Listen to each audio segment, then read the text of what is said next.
Welcome to Man Does Tech, where I solve the problems you didn't even know you had.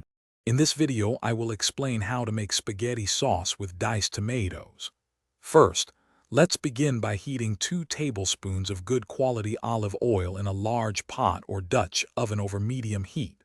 Once warm, add about 1 cup of finely chopped onion and 2 cloves of minced garlic. Sauté these aromatics gently for about 5 to 7 minutes until the onion becomes wonderfully translucent and fragrant. This step builds a delicious foundation for our sauce. Now it's time to add the star ingredient, the diced tomatoes. Carefully pour in 2 28-ounce cans of diced tomatoes, including all their flavorful juices.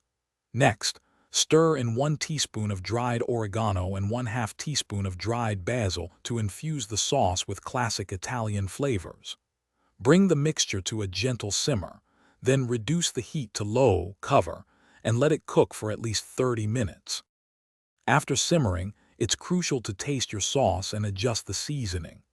Add salt and freshly ground black pepper to your liking, ensuring the flavors are perfectly balanced. For a burst of freshness, stir in about 2 tablespoons of freshly chopped parsley.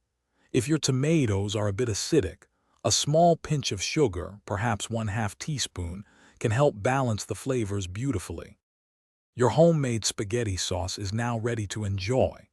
Ladle generous amounts of the warm, flavorful sauce over your favorite cooked pasta, such as spaghetti or linguine. For an extra touch, garnish each serving with a sprinkle of freshly grated Parmesan cheese and a few fresh basil leaves.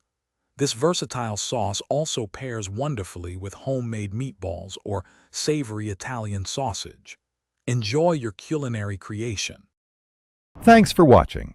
If you found this helpful, don't forget to like and subscribe.